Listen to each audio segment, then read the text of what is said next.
আমাদের আজকের গল্প আমার একটাই যে তুই, লেখিকা সুরাইয়া সাত্তার, উর্মি, পর্ব 21।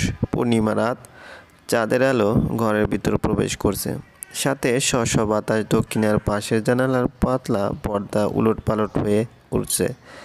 হারিকেনের জ্বালানা টিম টিম আলো জল করছে, আলোর আলোড়ন পড়ছে পুরো ঘর জুড়ে। ইসু ভাইয়া নিঃশব্দে দাঁড়িয়ে আছি, চোখে তার মোহনীয় চাহনি। এই চাহনি যেন আমাকে হাজার কিছু বলে যাচ্ছে নিস্তব্ধে। আমি স্থির দাঁড়িয়ে তার দিকে, নড়ার শক্তিটুকু যে নেই আমার। তখনই বুড়ি আমাকে ঠেলে ঠুলে ভিতরে ঢুকিয়ে দিতেই দেখি উল্টো পিঠ করে দাঁড়িয়ে ফোনে কথা বলছেন।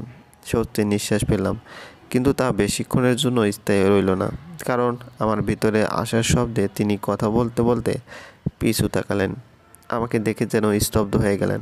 মুখে ওপার প্রান্তে থাকা মানুষটিকে বললেন, কল ইউ লেটার। সেই তখন থেকে তিনি তাকিয়েছিলেন আমার দিকে। এবার ধিমে পায়ে এগিয়ে আসতেই আমি সরে যেতে নিই, তখনই চেঁচিয়ে বললেন, ডোন্ট মুভ বাবুই পাখি, বলছি না নড়বি না তুই। তার এভাবে চেঁচিয়ে উঠাতে ভয় পেয়ে গেলাম, নড়বার আর সাহস হলো না। তিনি ঠিক আমার বরাবর এসে দাঁড়ালেন, একদম কাছে, এতটা কাছে যে একে অপরের শ্বাস প্রশ্বাস পড়ছে একে অপরের উপরে। উনি আমার মুখে তার দু হাত রাখলেন, মুখে তার মৃদু হাসি, সেই হাসির রেশ আরও ঢেল। স্লো ভয়েসে বললেন, বাবুই পাখি, তোরে বউ বউ লাগছে। আমি লজ্জা পেয়ে মাথা নত করে ফেললাম। তিনি আমার মুখ আবার উঁচু করে হেসে বললেন, আমার বউ মনে হচ্ছে তোকে? আমি আমার বউ শুনতে চকিত তাকালাম তার দিক। আমি কি আদৌ ঠিক শুনছি? আচ্ছা, তিনি কি আমাকে প্রপোজ করলেন? তাই বুঝতে চেষ্টা করছি তার মুখমণ্ডল দেখে। তিনি হাসছেন মিটমিটিয়ে, হয়তো আমার ছোট মাথায় এলো মেলো প্রশ্নের আন্দাজ করতে পেরেছেন। তিনি এবার আমার আরও কাছে এসে আমার কপালে কপাল ঠেকিয়ে বললেন, ঠিক শুনেছিস বাবুই পাখি, তোকে আমার বউ বউ লাগছে, মাই বেটার হাফ। আমি তার কথায় অবাক। এটাই যে কি বলবো ভাষা খুঁজে পাচ্ছি না, শুধু ভেতর থেকে ঠেলে ঠুলে কান্নার ধমক আসছে, যা আটকে রাখতে পারিনি। আমার নয়নমণি বন্যা ভাসিয়ে দিল সাথে সাথে। এ কি সত্যি শুনছি আমি? আমার একতরফা ভালোবাসা সত্যি তার পূর্ণতা পেতে চলেছে। আমার যে খুশি লাগছে, এতটাই খুশি আমি যে ইসুফ ভাইকে জড়িয়ে ধরে হামাও করে কেঁদে দিলাম। ইসুফ ভাই হকচকিয়ে গিয়ে আমাকে সামলে সামলে বললেন, কি হয়েছে বাবুই পাখি, কান্না করছিস কেন? কেন আমায়? আচ্ছা এখানে বস, এবার বল কি হয়েছে, বল আমায়। কেন কাঁদছি বাবুই পাখি? ইসুফ ভাই আমাকে খাটের কোণে বসিয়ে আমার সামনে হাঁটু গেড়ে বসে কথাগুলো বলতে লাগেন। আমি তো কান্না করে চলেছি। আমাকে থামাতে না থেকে ধমকে উঠলেন তিনি, সাথে সাথে বন্ধ আমার। তখন তিনি আবার বললেন, বল এবার কাঁদছো কেন? আমি কান্না থামিয়ে কাঁপা কাঁপা কণ্ঠে বললাম, বাই এনি চান্স আপনি কি আমাকে প্রপোজ করেছেন? ইসুফ ভাইয়া তখন হো হো করে হেসে উঠে এসে ধপ করে আমার পাশে বসে বলতে লাগেন, না বাবুই পাখি, বাই এনি চান্স না, আমি ডিরেক্টলি তোমাকে প্রপোজ করেছি, পাগলি আমার। বলে গাল টিপে দিয়ে আবার হেসে দিলেন। এবার লজ্জা জেগে বসেছিল শতভাগ। লজ্জায় লাল গাল দুটি লাল হয়ে গেল আমার। ইসুফ তখন হাসি থামিয়ে আমার দিকে এগিয়ে আসতে আসতে বললেন, তুমি কি জানো বাবুই পাখি, আজ কতটা পাগল করে দিচ্ছ আমাকে? নিজেকে কন্ট্রোল করতে কষ্ট হচ্ছে যে। তার এমন কথায় কান গরম হয়ে গেল আমার। কি বলছেন তিনি এসব? বুকটা যে এখন দুরু দুরু করছে। আমি নার্ভাস হয়ে পড়ছি, যার ফলে হাত মোছড়াচ্ছি আর চোখে ইসুফ ভাইকে দেখলাম। খুব কাছে তিনি আমার, নেশাকাতর চাহনিতে তাকিয়ে তিনি। আমি সাথে সাথে চোখ নামিয়ে নিলাম। উনি আমার আরও কাছে এসে হাতের উপর হাত রেখে কানের মাঝে ফিসফিস করে বললেন, বাবুই পাখি, এই অবাধ্য মন তোমাকে কাছে পেতে চাইছে, খুব কাছে, নিজের সাথে লেপ্টে নিতে চাইছে। আই নিড ইউ ডিপলি, বলে মুখ গুজে দিলেন আমার ঘাড়ে। এদিকে তার হঠাৎ এমন আক্রমণের শখটা আমি সারা শরীরে কারেন্ট গেল যেন আমার। সাথে সাথে সরে আসতে নিতে তিনি আমার হাত ধরে হেঁচকে টান দিয়ে নিজের সাথে লেপ্টে নিলেন।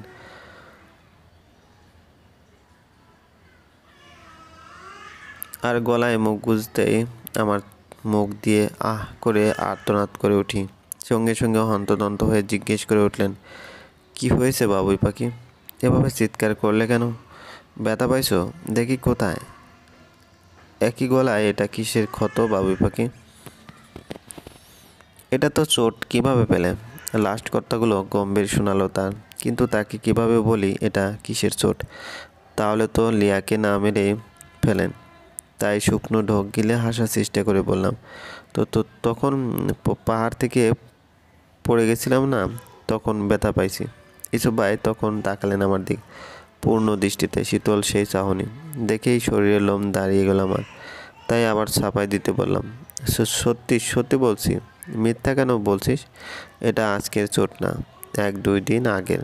সত্যি বল, কারণ কাল সন্ধ্যা পর্যন্ত তোর গলায় কোনো চোট ছিল না, ইনফ্যাক্ট ক্যাম্প ফায়ার পরও ছিল না, কিন্তু সকাল থেকে তুই বন্ধ গলার ড্রেস পরে ঘুরে বেড়াচ্ছিস। এর জন্যই তো। চোখমুখ শক্ত করে ঠান্ডা গলায় বললেন, ও হ, ভুলে গেছিলাম, সত্যি মাথা থেকে চলে গেছিল। কাল ক্যাম্পে ফায়ার পর ঘুমাতে যাওয়ার সময় টয়লেটে পড়ে গেছিলাম। আমতা আমতা করে বললাম। ইসুফ ভাইয়া তখন আপনি দৃষ্টিতে তাকিয়ে ধমকে বললেন, আবার মিথ্যে বলছিস তুই?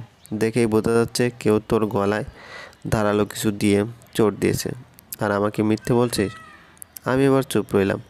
তাতে যেন তার রাগ বাড়লো, আমাকে জাগাতে বলল, কি হলো, মুখে তালা দিচ্ছিস তুই, নাকি বোবা হয়ে গেছিস? কথা বল বেয়াদ্দপ মেয়ে। আমি ভয় পেয়ে কেঁদে দিলাম হু করে। তাতে তিনি তেতে উঠলেন আরও বেশি। আমার গাল টিপে ধরে ঝাঁঝালো কণ্ঠে বলল, মুখ খুলছিস না কেন? কেন রাগাচ্ছিস আমায়? সত্যি বল, নয়তো তোকে এখন সেই জঙ্গলে ফেলে চলে আসবো। আমি জানতে চাইছি তে এমন করেছে? কে আমার বউয়ের গায়ে হাত দিচ্ছে? Tell me damn it. Last কথাটা খুব জোরে বলল, যাতে আমার অন্তরাত্মা কেঁপে উঠল। আমি ভয়ে মুখ তখনও না খুলতে থেকে ইউসুফ ভাইয়া আমাকে ছেড়ে দিয়ে বললেন, বুঝতে পেরেছি কার এত বড় স্পর্ধা, যে আমার বাবুই পাখিকে টাচ করেছে। ওর এমন হাল করবো যে নিজেকে চিনতেই পাবে না ও। আর তুই একদম আমার সামনে আসবি না, একদম না, বলে রুমে থাকা অ্যাটাচ বেলকনিতে চলে গেলেন। এদিকে খাটে ধপ করে বসে কান্না করতে লাগলাম আমি। এর জন্যই তো বলিনি কাউকে। কিন্তু আমার যে খেয়ালই ছিল না এটির কথা, নয়তো লুকাতে পারতাম।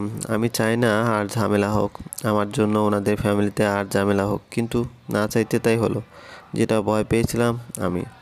কিছুক্ষণ আগে বুড়ি এসে খাবার দিয়ে গেলেন। ইউসুফ ভাই তখনও বেলকনিতে। ডাকবো কি ডাকবো না সাহস পাচ্ছি না, কিন্তু তার নির্ঘাত ক্ষুধা পাইছে। আমার তো পেটে ইঁদুর দৌড়াচ্ছে, কি করি? এইসব দ্বিধাদ্বন্দ্বে ভুলে একরাশ সাহস জুগিয়ে গেলাম তার কাছে। তিনি পা দুটো টেবিলে মেলে চোখে উপর এক হাত দিয়ে চেয়ার হেলে বসে আছেন। আমি ভয়ে ভয়ে ডাক দিলাম, ভাইয়া, ইউসুফ ভাইয়া, শুনছেন? তিনি সাথে সাথে চোখ মেলে তাকালেন। তার চোখে দেখে চমকে উঠলাম। রক্তের মতো লাল হয়ে আছে, ভয় লাগছে খুব, তাও মিনমিন করে বললাম, বুড়ি খাবার দিয়ে গেছে, আসুন খাবেন। তিনি আবার চোখ দুটো বুজে বললেন, খাবো না। আমি একটু সাহস পেলাম, তাই বললাম, কেন খাবেন না? চলুন খাবেন। এবার আর ইউসুফ ভাইয়ের কোনো সাড়া না পাওয়া গেল না, চুপ সে। আমি সাহস করে এবার হাত ধরে টান দিতে তিনি খেয়ে উঠলেন। বলছি না খাবো না, কথা কানে যায় না তোর? যা বাগ এখান থেকে। এবার রাগ উঠলো আমার। কি করছি আমি? রাগ কেন দেখাচ্ছে হুদাই আমার উপর? হোয়াই? আমার কি রাগ নেই? আমি কম কিসে? আমিও নাসরবান্দা তাকে, তাই ধুম করে তার কোলে বসে পড়লাম আমি। তা দেখে তিনি অবাক হয়ে বললেন, তোর সাহস তো কম না, তুই আমার অনুমতি ছাড়া কোলে বসছিস? ওঠ, জলদি ওঠ। উঠবো না। উঠ, বললাম না উঠবো না। কি করবেন করুন। ভয় পাই না আপনাকে। উনি দুষ্টু এসে বললেন, সত্যি ভয় পাস না? আমি বুঝতে পেরেও ভাবলেই বললাম, মোটেও না।